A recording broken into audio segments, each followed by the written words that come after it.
Tender coconut cake നമുക്കൊന്ന് frost ചെയ്താലോ?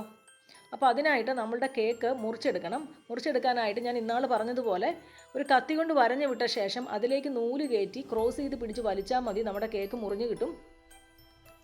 പിന്നെ ഞാൻ ക്രീം ഉപയോഗിക്കുന്നത് റിച്ചിൻ്റെയാണ്. നാട്ടിലായതുകൊണ്ടാണ് റിച്ചിൻ്റെ വിപ്പ് ക്രീം ഉപയോഗിക്കാനായിട്ട് സാധിച്ചത്. നല്ല ടേസ്റ്റാണ് കേട്ടോ, ഇത് നിങ്ങളൊന്ന് ഉപയോഗിച്ച് നോക്കണം. പിന്നെ ഇത് വിപ്പ് ചെയ്തെടുക്കാനായിട്ട് ഞാൻ നേരത്തെ വീഡിയോസിലൊക്കെ പറഞ്ഞിട്ടുണ്ട്. ബീറ്ററിൻ്റെ ഓപ്ഷനിൽ ഒന്നിട്ടിട്ട് 1 മിനിറ്റും 2 മിനിറ്റും അങ്ങനെ 5 മിനിറ്റ്സ് വരെ നമ്മൾ ബീറ്റ് ചെയ്തെടുക്കുമ്പോൾ ഈ ഒരു പരുവത്തിൽ നമുക്ക് ക്രീം കിട്ടും. അപ്പം നമ്മൾ പാത്രം ഒന്ന് കമത്തി പിടിച്ചാൽ ഇങ്ങനെ ക്രീം പോകരുത്. ആ ഒരു പരുവം വരെ നമുക്ക് ക്രീം അടിച്ചെടുക്കാം. പിന്നെ നമ്മുടെ സ്പാച്ചില എടുത്തിട്ട് നമ്മൾ ക്രീം ഒന്ന് സ്മൂത്ത് ചെയ്ത് കൊടുക്കണം. ഇത് 1 കപ്പ് ക്രീമേ ഉള്ളൂ കേട്ടോ. നമ്മൾ ടോട്ടൽ ഈ കേക്കിനായിട്ട് 2 കപ്പ് ക്രീം ഉപയോഗിച്ചിട്ടുണ്ട്. പിന്നെ നമ്മൾ വീട്ടിലേക്ക് തന്നെ ഉപയോഗിക്കാനുള്ള കേക്ക് ആയതുകൊണ്ട് നമ്മൾ ഈ ഒരു ടേണിംഗ് ടേബിളിൽ തന്നെയാണ് ഇത് സെറ്റ് ചെയ്തിരിക്കുന്നത്. നിങ്ങൾ ബോർഡിൽ വേണമെങ്കിൽ നിങ്ങൾക്ക് സെറ്റ് ചെയ്യാം. പിന്നെ നമ്മൾ കേക്ക് സോക്ക് ചെയ്യാൻ ഉപയോഗിച്ചിരിക്കുന്ന തേങ്ങാ വെള്ളമാണ്. നമ്മുടെ കരിക്കിനകത്തെ തേങ്ങാ വെള്ളമില്ലേ, അതാണ് സോക്ക് ചെയ്യാനായിട്ട് ഉപയോഗിച്ചിരിക്കുന്നത്. പിന്നെ ക്രീം ഇതുപോലെ പൈപ്പിംഗ് ബാഗിലെടുത്തിട്ട് റൗണ്ട് ചെയ്ത് കൊടുത്താൽ മതി. പിന്നെ നമ്മൾ ഇത് ഫില്ല് ചെയ്യാനായിട്ട് ഉപയോഗിച്ചിരിക്കുന്ന കരിക്ക് തന്നെയാണ്. കരിക്ക് നമ്മൾ കുറച്ച് പാലൊഴിച്ചിട്ട് മിക്സിയിലിട്ടിട്ട് ഈ ഒരു പരുവത്തിൽ നമ്മളൊന്ന് നല്ലതുപോലെ അരച്ചെടുത്തിട്ടുണ്ട്. അപ്പോൾ ഇത് സ്പ്രെഡ് ചെയ്ത് നമ്മൾ കൊടുക്കുന്നുണ്ട് ഫില്ലിങ്ങിനായിട്ട്. പിന്നെ നമ്മൾ ഉപയോഗിച്ചിരിക്കുന്ന കുറച്ച് കരിക്കിൻ്റെ പീസസ് ആണ്. അപ്പോൾ നമ്മൾ കേക്ക് കഴിക്കുമ്പോൾ നമുക്കൊന്ന് കടിക്കാനായിട്ട് ഇതുപോലെ കരിക്കിൻ്റെ പീസസ് നമ്മൾ ഇടുവാണെങ്കിൽ നല്ലൊരു രുചിയായിരിക്കും. കണ്ടോ, ഇതുപോലെയൊന്ന് നമ്മൾ കട്ട് ചെയ്തിട്ട് കൊടുക്കുന്നുണ്ട്. അപ്പോൾ നമ്മുടെ ചാനൽ ആരെങ്കിലും സബ്സ്ക്രൈബ് ചെയ്യാത്തവരുണ്ടെങ്കിൽ ചാനൽ സബ്സ്ക്രൈബ് ചെയ്യാൻ മറക്കരുത്. അപ്പോൾ ഈ ഒരു ക്രിസ്മസ് മന്ത് ആയതുകൊണ്ടാണ് നമ്മൾ കേക്കിൻ്റെ വീഡിയോസ് തന്നെ അപ്ലോഡ് ചെയ്തുകൊണ്ടിരിക്കുന്നത്. അപ്പോൾ വീണ്ടും പുതിയ പുതിയ വീഡിയോസുമായിട്ട് നമ്മൾ വരുന്നതാണ്. കണ്ടോ, കേക്കിൻ്റെ അടിഭാഗത്തെ പീസാണ് മുകളിലിട്ടിരിക്കുന്നത്. ഇന്നാൾ ഞാൻ പറഞ്ഞായിരുന്നു നിങ്ങളോട്, അങ്ങനെ ഇട്ടാൽ നമുക്ക് കേക്കിൻ്റെ ടോപ്പ് നല്ല ഫ്ലാറ്റായിട്ടിരിക്കും. അപ്പോൾ ഇനി ബാക്കിയുള്ള ക്രീം നമുക്ക് സൈഡിലും ടോപ്പിലും ഒക്കെ ഇട്ട് കൊടുക്കാം. അപ്പോൾ ഞാനിവിടെ പാലറ്റ് നൈഫ് കൊണ്ട് തന്നെയാണ് ചെയ്തിരിക്കുന്നത്. ആസ് എ ബിഗിനർ നമുക്കൊരു പാലറ്റ് നൈഫ് തന്നെ ഉപയോഗിക്കുന്നതാണ് നല്ലത്. പിന്നെ നമ്മളിങ്ങനെ ക്രീം ഇട്ട് കൊടുക്കുമ്പോൾ എവിടെയെങ്കിലും ക്രീം കുറവായിട്ട് തോന്നുവാണെങ്കിൽ അവിടെ കുറേശ്ശെ ക്രീം ഇട്ടിട്ട് നമുക്ക് സ്മൂത്ത് ചെയ്ത് കൊടുക്കാം. കണ്ടോ, ഇപ്പം ഏകദേശമൊക്കെ നമ്മുടെ കേക്ക് ഫ്രോസ്റ്റിംഗ് റെഡി ആയിട്ടുണ്ട്.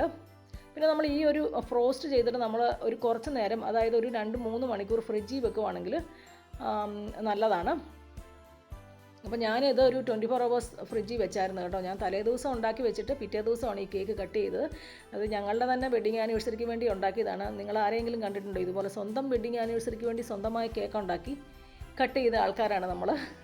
അപ്പോൾ നിങ്ങൾ ഒത്തിരി പേര് സപ്പോർട്ട് ചെയ്യുന്നുണ്ട് കേട്ടോ, അതിനൊക്കെ ഒത്തിരി താങ്ക് യു. ഇനി നല്ല വീഡിയോസുമായിട്ട് നമ്മൾ വരുന്നതാണ്. കണ്ടോ, ഇതുപോലെ ഞാൻ പറഞ്ഞില്ലേ, കേക്ക് ക്രീം ഇല്ലാത്തടത്ത് നമ്മൾ കുറേശ്ശെ ക്രീം ഇങ്ങനെ തേച്ച് കൊടുത്തിട്ട് നമുക്ക് സ്മൂത്ത് ചെയ്ത് വിടാം.